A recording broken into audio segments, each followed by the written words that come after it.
I came back to my mountain cabin a week early, dreaming of peace and quiet, and found a police car in my driveway. The HOA president, Brenda, stood beside the officer, pointing at me like I was a burglar. She'd called the cops on me for trying to enter my own home. But as the officer questioned me, I realized the horrible truth. The decorative welcome mat was new, and a faint floral perfume hung in the air. This wasn't a misunderstanding. She'd been living here. She just never expected me to come home. She had no idea how badly she'd miscalculated. Drop a comment letting me know where you're watching from, because this story is absolutely insane. The whole point of the cabin was to escape people like Brenda. It was the last pure thing my late wife, Sarah, and I had built together. Every plank of cedar, every stone in the fireplace held a memory of her. It wasn't just a house. It was a sanctuary nestled deep in the pines where the only rules were the ones dictated by the seasons. After she passed, it became my fortress of solitude. I'm a cybersecurity consultant, so I had the luxury of working from anywhere. And anywhere was usually right there, on the deck overlooking the valley, with nothing but the sound of the wind and the warmth of a coffee mug in my hands. But a major client had a server migration that required my physical presence in the city. A boots-on-the-ground job, they called it. I'd reluctantly packed a bag for what I estimated would be a month-long project. As a courtesy, I had emailed the Homeowners Association, a body I generally tried to ignore. I let them know I'd be away from roughly the beginning of June until the first week of July, just so they wouldn't think the place was abandoned if the grass got a little long. I received a terse, one-line reply from the HOA president, Brenda, saying, "Information noted." That was that. The project, however, went smoother than anticipated. My team was sharp. We hit our targets early, and I found myself packing up my city apartment a full week ahead of schedule. The thought of getting back to the cabin, of reclaiming that quiet and solitude, was the only thing that got me through the final 20-hour workday. The 3-hour drive up the mountain was pure bliss. I rolled the windows down, letting the crisp, pine-scented air wash the city, smog out of my lungs. I felt the tension in my shoulders, coiled from weeks of stress, finally begin to unwind. I was mentally walking through my homecoming routine, drop the bags, start a fire in the hearth just to take the chill off the evening, pour a glass of the good scotch I kept for special occasions, and just sit. Just be. That idyllic vision shattered the moment I made the final turn onto my gravel driveway, red and blue. Lights were flashing, painting the dark green of the surrounding forest in ugly, pulsing strokes of neon. A county sheriff's cruiser was parked at an angle, blocking the path to my front door. Standing beside it, with one hand on her hip and a look of supreme self-satisfaction on her face, was Brenda. I hadn't spoken more than a few words to her in the 3 years I'd owned the cabin. She was in her mid-40s, with a severe blonde bob that looked like it had been sculpted by a laser and an athleisure outfit that probably cost more than my first car. She looked completely out of place against the rustic backdrop of the mountains, a creature of the suburbs transplanted into the wild. I put my truck in park and got out, my mind racing. Had there been a fire? A fallen tree? A real burglary? The deputy, a young man who looked like he'd rather be anywhere else, approached me cautiously. "Sir, can I help you?" he asked, his hand resting near his sidearm. Before I could answer, Brenda's sharp voice cut through the air. "That's him, officer. That's the one I was talking about." He just pulled up, bold as anything, definitely scoping the place out. I stared at her, utterly baffled. "Brenda, what are you talking about? This is my house." She scoffed, a little puff of condescending air. "Oh, I'm sure it is," she said, her voice dripping with saccharine sarcasm. She turned to the deputy. "The owner is out of town for another week at least. I know for a fact. As president of the HOA, I make it my business to know these things, for security." The deputy looked from her to me, a flicker of uncertainty in his eyes. "Sir, do you have some identification? A driver's license with the current address." I nodded, my initial confusion hardening into a cold, slow-burning anger. I handed him my license. He looked at it, then back at the numbers on my mailbox. "Well, the address matches," he said, handing it back. Why don't you tell me what's going on here? I kept my voice calm and level, a skill I'd honed over years of dealing with panicky clients whose data was being held for ransom. I own this cabin. I had to leave for a work project. It ended early, so I came home.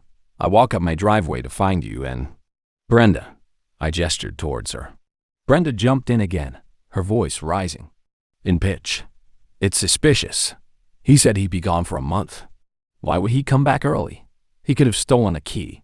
I was just doing my duty, keeping an eye on the neighborhood. It was at that moment I noticed it. The welcome mat at my front door. Mine was a simple, functional coir mat that said, "Go away," in stark black letters, a joke from Sarah. This one was a cheerful, woven rug with stylized sunflowers on it. It wasn't mine. And beneath Brenda's cloying perfume, I could smell something else coming from the slightly ajar front door, the faint, lingering scent of lavender air freshener. I never used air freshener. Sarah was allergic. A cold dread, far worse than the anger, began to pool in my stomach. Something was profoundly wrong. This wasn't just a case of a nosy neighbor on a power trip. I made a split-second decision. I wouldn't give her the satisfaction of a confrontation. Not yet. I would play this her way. I unlocked the front door with my key, the one that had been in my pocket for 3 weeks. It slid into the lock and turned smoothly. The deputy saw it. Brenda's smug expression faltered for a fraction of a second. "As you can see, officer," I said, pushing the door open, "my key works perfectly. I appreciate your prompt response to a concerned resident, but as you can see, everything is fine." The deputy nodded, clearly accepting my explanation. He gave Brenda a look that was part annoyance, part, "Don't waste my time again." He tipped his hat to me. "Sorry to bother you, sir. Have a good night." He got in his cruiser and drove away, leaving a profound silence broken only by the chirping of crickets and the low hum of Brenda's fury. She glared at me, her arms crossed tightly over her chest. "You were supposed to be gone," she hissed, the pretense of civic duty gone.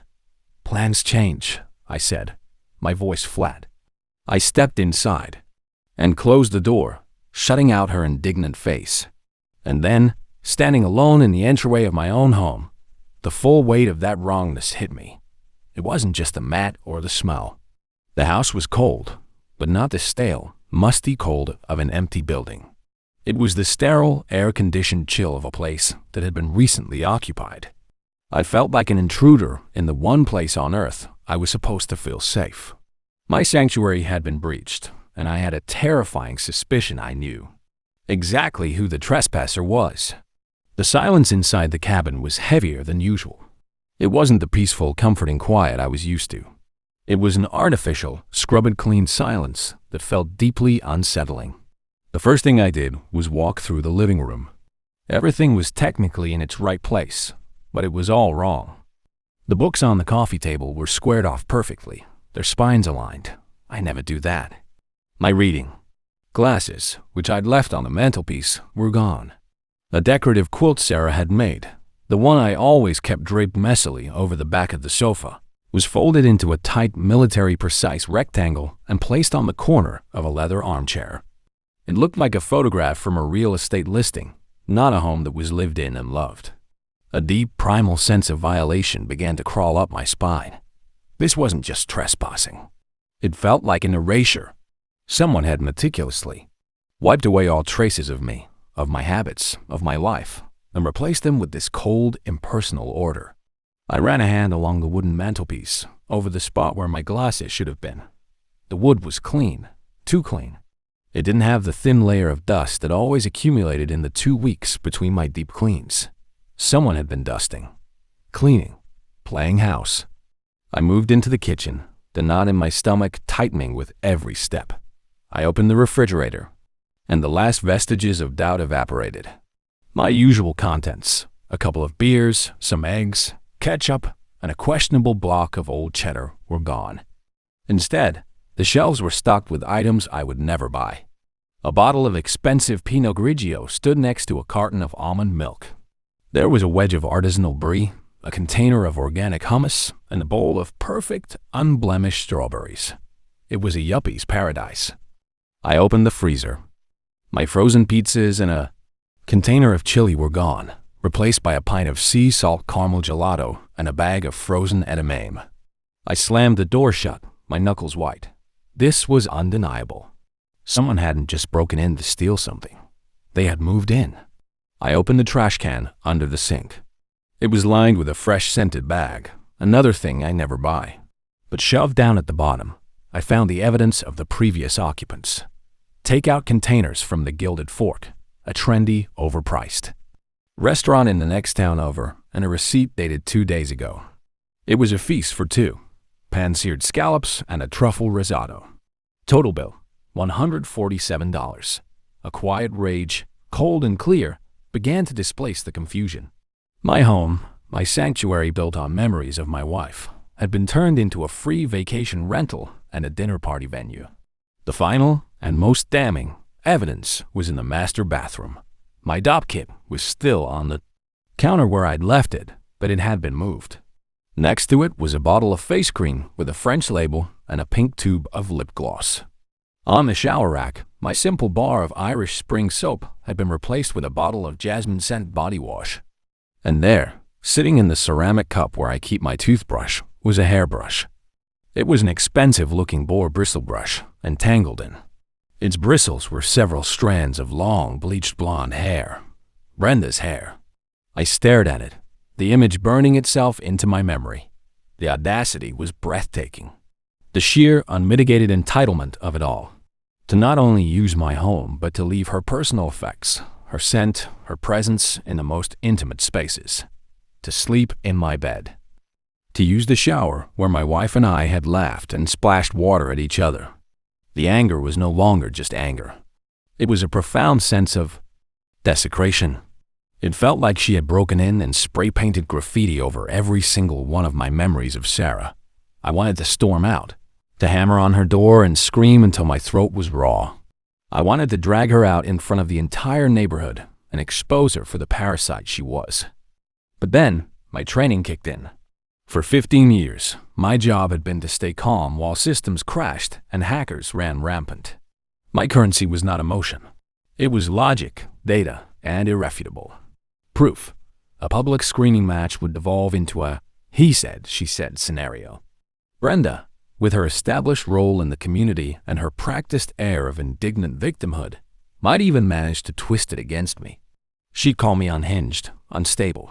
No, that wasn't the way.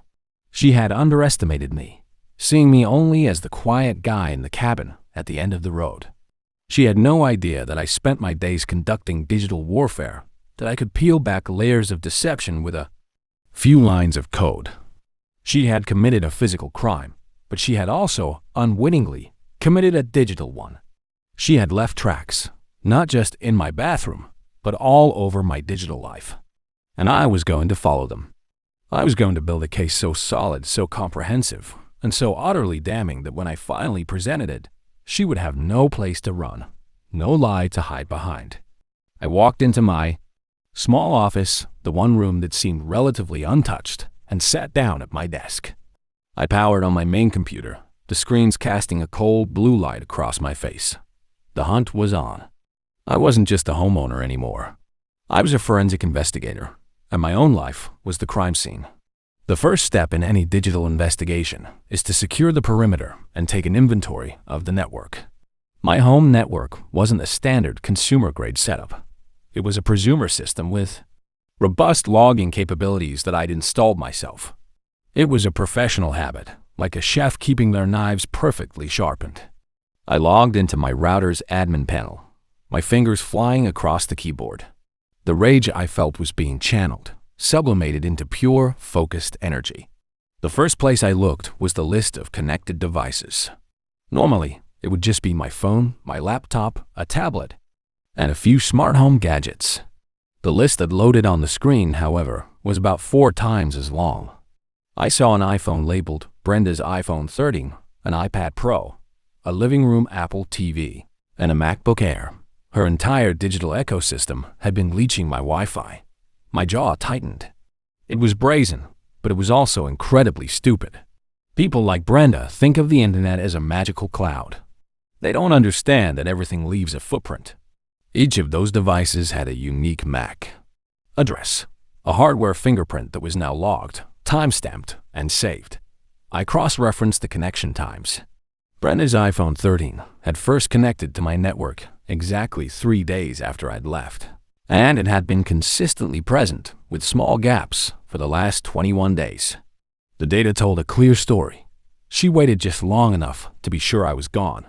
Then she and her devices moved right in. I exported the entire log file, a meticulous record of every digital handshake her electronics had made with my system. This was Exhibit A. Next, I moved on to my smart home system. I had a smart thermostat, a few smart plugs, and a smart lock on the front door. I started with the thermostat. I had left it set to an away temperature of 55 degrees to prevent the pipes from getting too cold, but save on energy. The logs, however, painted a picture of domestic bliss. The temperature had been consistently held at a cozy 72 degrees during the day and 68 degrees at night, every day, for the past 3 weeks. There were even manual adjustments, logged with timestamps. 10 p.m., temperature lowered. 7 a.m., temperature raised. It was a chronicle of someone else's daily routine in my home. The smart lock was even more damning. I primarily used a keypad code to enter, and I had received no notifications of it being used. I pulled up the access logs from the manufacturer's server. My heart hammered, my chest as I saw it. There were dozens of entries over the past 3 weeks, but they weren't from my code. A new user code had been added, labeled guest, 3 weeks ago, and it was used multiple times a day. More critically, my own master code had been used to authorize the new guest code. That was impossible. I hadn't done that. My blood ran cold. The only way to do that was to physically access the lock's interior programming button. It meant she had not only a key, but had taken the time to disassemble part of the lock to create her own secret access. This wasn't just a casual trespass. It was a premeditated plan to control my home. But the bigger question was, how did she prevent me from getting alerts? Every time a code was added or the lock was used, I was supposed to get an email and a push notification. My phone had been silent. I dug into my account settings and found the answer. The notification email address on my smart home account had been changed. My address was gone, replaced by a throwaway email from a common provider, something like temporary.user.123@email.com. It was a clumsy but effective bit of social engineering. She must have gained access to my email account to intercept the confirmation link. How? Maybe I'd used a simple password for the HOA website, and she tried it on my email. The possibilities were sickening, but her amateur mistake was not covering her tracks. The system had logged the exact date and time the notification email was changed. This was Exhibit B, premeditated tampering with security systems. The real prize, however, was my camera system. I didn't have obvious, blinking red light security cameras. That wasn't my style. I had a few discrete, high-definition IP cameras integrated into the network, one overlooking the main living area from a bookshelf, one on the back deck, and one covering the driveway. They were for peace of mind, to check for burst pipes or downed trees after a storm. I'd set them to record on motion detection and upload the encrypted footage to a private cloud server. When I first got home and saw no new recordings, I assumed Brenda had been smart enough to unplug them. That assumption was wrong. She hadn't unplugged them. She just rerouted the data stream. It was the digital equivalent of changing the mailing address on a bank statement. To a layman, the account would look empty, but the data was still flowing, just to a different destination. It took me 3 hours of solid focused work, tracing IP packets and running diagnostics to find the new endpoint. She had funneled the feed to an unsecured, free cloud storage account under a fake name. It was sloppy, incredibly sloppy. My heart was pounding as I bypassed the flimsy password protection. And then I was in. I had access to a complete video archive of her 3-week vacation. I clicked on the first file, and there it was. Brenda, in my living room, kicking off her shoes and settling onto my couch as if she owned it. I watched, my face a mask of stone, as file after file played out. There was Brenda and her meek-looking husband, who I'd seen her boss around at community cookouts. They ate at my dining table. They watched my television. They used the hot tub on my deck. One video showed them hosting another couple for a dinner party. The man was grilling on my barbecue using my utensils, while Brenda gave the woman a tour, gesturing around my living room, pointing out the view, accepting compliments as if the place were hers. The rage I felt was so pure, so intense, it became a quiet, clarifying force. And then I saw the clip that solidified my resolve into something harder than steel. It was Brenda, alone in the kitchen, tidying up. She noticed Sarah's old gardening apron hanging on a hook by the back door. It was faded denim, with a small sunflower embroidered on the pocket that Sarah had stitched herself. It was one of the few things of hers I couldn't bear to put away. Brenda took it off the hook, inspected it, and then, with a little shrug, put it on. She wore it for the rest of the evening as she cleaned up. She had taken something deeply personal, something sacred, and treated it like a common dish rag. I paused the video. I methodically downloaded every single gigabyte of footage. I created 3 separate, encrypted backups and stored them on different drives. The trap was set. Now, I just had to wait for the perfect moment to spring it. She thought she was a clever predator who had found an unguarded nest. She had no idea she'd been the one in the cage the entire time, and I had been the one watching, recording her every move. With gigabytes of irrefutable proof secured, the incandescent rage began to cool and solidify into a strategic plan. A raw emotional outburst would be unsatisfying and counterproductive. Brenda operated in the realm of social manipulation and bluster. I would defeat her in the realm of cold, hard facts. My plan required 2 key components: contextual ammunition and legal firepower. For the first, I turned to my neighbor George. George was a retired Forest Service ranger in his late 60s who had lived in these mountains his entire life. He was a quiet, observant man with a deep-seated distrust for authority, especially the self-appointed kind, like an HOA board. His cabin was about a quarter-mile down the road, and we had a friendly, if infrequent, relationship built on borrowing tools and complaining about the severity of the winters. I invited him over for a morning coffee, keeping the pretext vague. He arrived in a faded flannel shirt and work boots, his weathered face creased. With a friendly curiosity, I poured him a mug of strong black coffee, and we sat on the deck, the same deck Brenda and her husband had used for their private get-togethers. I started casually. "George," I said, "I had a strange welcome home the other night. The sheriff and Brenda were here to greet me. She seemed to think I was breaking into my own house." George let out a low chuckle and took a sip of his coffee. "Son," he said, shaking his head, "that woman is a walking territorial dispute. You're not the first person she's pulled something on, not by a long shot." That was the opening I needed. For the next hour, George painted a detailed picture of Brenda's reign as HOS president. He told me about the time she tried to find the Miller family because their son's treehouse was visible from the road and violated the aesthetic harmony of the community.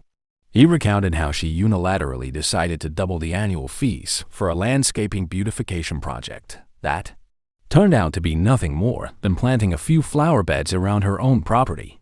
Her signature move was to operate on the edge of the HOA bylaws, twisting ambiguous language to her own benefit and steamrolling anyone who questioned her with a barrage of procedural nonsense and condescending remarks. The most telling story was about a property adjacent to mine. Brenda, George explained, had been obsessed with its unobstructed mountain view.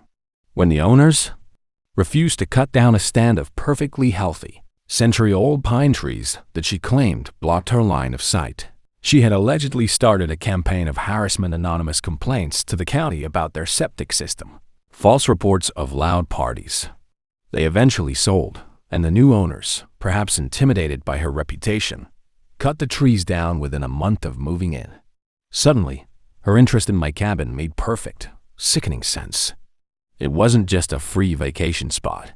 My property had one of the best, most private views in the entire development. It was something she coveted, something she felt entitled to, and in my absence, she had simply taken it. This wasn't just a trespass. It was a conquest. George's stories provided the crucial context I needed.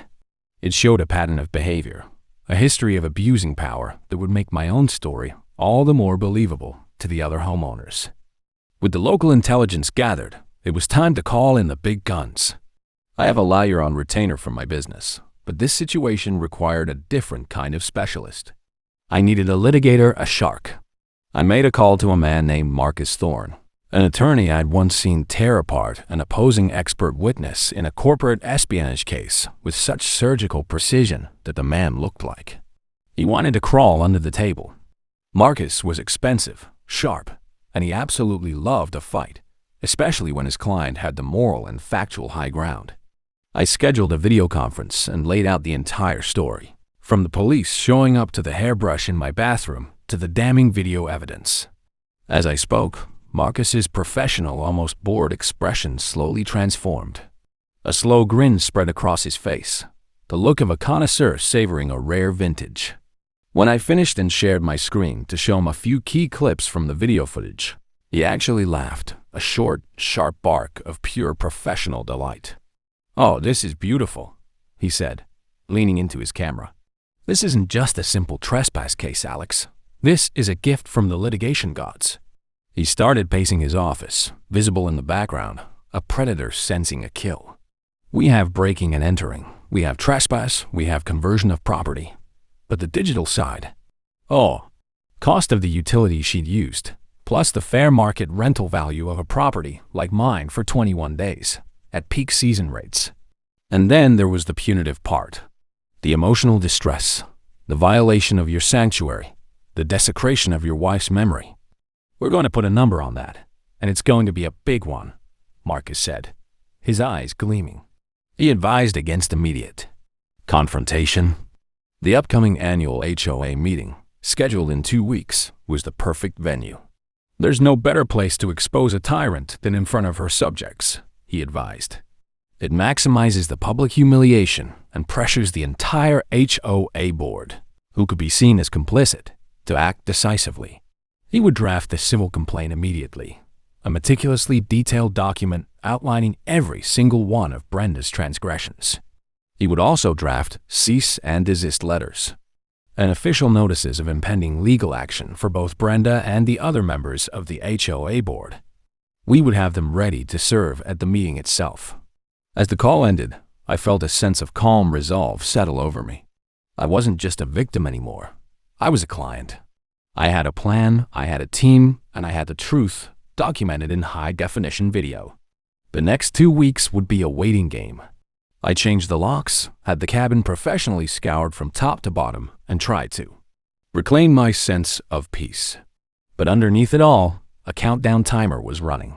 Every day was 1 day closer to the HOA meeting, 1 day closer to Brenda's day of reckoning. The night of the annual HOA meeting arrived with a crisp autumn chill in the air.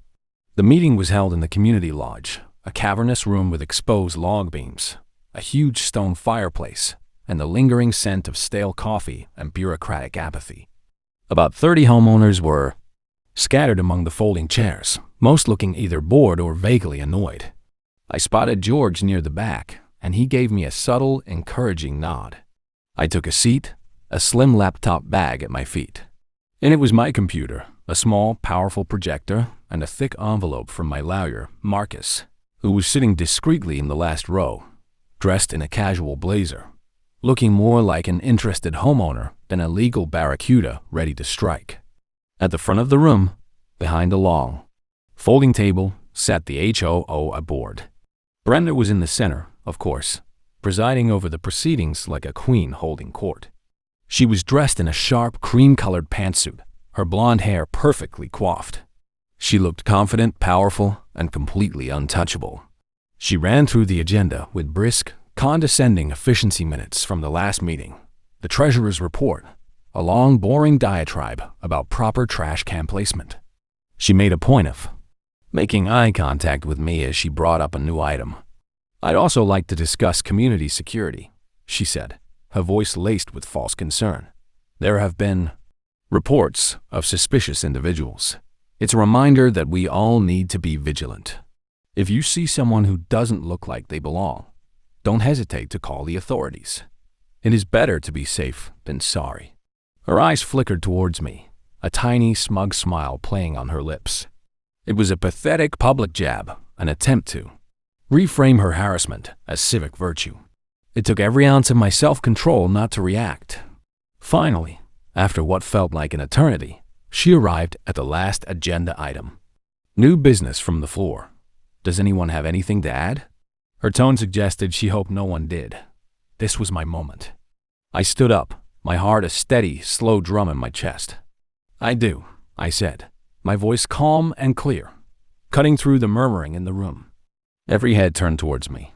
Brenda's smile tightened. Mr. Jensen, please be brief. We're on a schedule.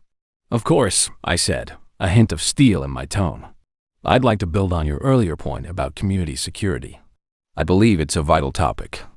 In fact, I've had a very personal, I think very educational, experience with our community's zealous approach to neighborhood watch recently. I think it's something we should all be aware of. I walked to the front of the room, opened my bag, and began setting up the small projector, pointing it at the large blank wall behind the board members' table. Whispers rippled through the audience. Brenda stood up, her face flushing with anger. This is not the time or place for personal grievances. We have a process for complaints. From the back of the room, George's voice boomed. Let the man speak. It's new business, isn't it? A few other homeowners murmured in agreement. They smelled blood in the water. Trapped, Brenda sat back down, her face a thunderous mask. I didn't begin with accusations. I began with data. For the board's and the community's education, I started, as the projector word to life. I want to present a brief case study on home security in the digital age. The first image that appeared on the wall was a dry, technical-looking spreadsheet. This, I explained, is a log file from my home's internet router. As you can see, for a 21-day period in June, while I was away, there were a number of unauthorized devices connected to my network. A device named Brenda's iPhone 13, an iPad, a MacBook, all generating a significant amount of traffic. I clicked to the next slide, a graph showing my thermostat's temperature readings, a flat line at 55 degrees, then a sudden sustained jump to 72 degrees for 3 weeks straight. Next, I showed the access logs from my smart lock, highlighting the creation of a guest code and its frequent use, all while I was 100 miles away. The murmuring in the room grew louder. People were leaning forward, captivated. Brenda's face had gone from red to a pasty, sickly white. Her husband, who sat on the board next to her, looked like he was trying to sink through his chair. This is all just circumstantial data, Brenda sputtered, her voice trembling slightly. It doesn't prove anything. You're right, I said calmly, looking directly at her. Data logs can feel a bit impersonal. Perhaps some more visual evidence would be helpful. And then I played the video. I had edited it into a 5-minute montage, set to a neutral, generic stock music track. It started with an exterior shot. Brenda and her husband lounging on my deck chairs, sipping from my wine glasses. Then an interior shot of them watching a movie on my couch. Then the dinner party with her. Friends laughing and eating in my home. The room was deathly silent now. The only sound the cheerful, insipid music from my laptop speakers. I let the video play, showing clip after damning clip. The final scene was the one that had broken me. Brenda in the kitchen, casually putting on my late wife's apron. As that image filled the wall, a woman in the front row gasped. I stopped the video and let the image hang there, a silent, powerful indictment. I turned to face the room. For 3 weeks, our HOA president, Brenda, used my home as her private vacation cottage. She ate my food, used my utilities, and treated my personal property, including cherished mementos of my late wife, as her own. And when I came home, she had the audacity to call the police on me. Chaos erupted. People were standing, shouting questions, pointing at Brenda. She sat frozen, her mouth agape, her carefully constructed world collapsing in a pile of digital evidence.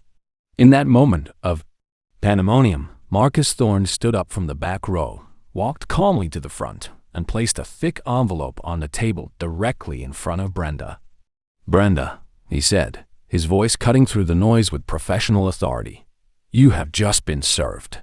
He placed smaller envelopes in front of the other shocked board members. "This is a civil complaint for damages exceeding $250,000, citing trespass, wire fraud, and severe emotional distress. The rest of the board has been served notice.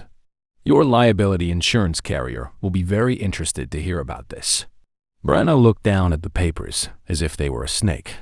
The look on her face was not one of remorse or regret.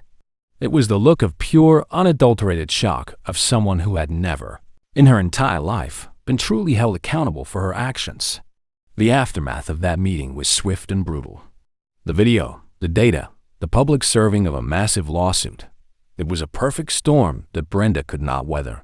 Before the meeting had even officially adjourned, 2 other board members had tendered their resignations on the spot, refusing to be associated with her. The remaining members, in a panic to avoid being named as co-defendants in my lawsuit, held an emergency vote and unanimously removed her as president and stripped her of her board seat. A reign of petty tyranny was over in the space of about 15 minutes.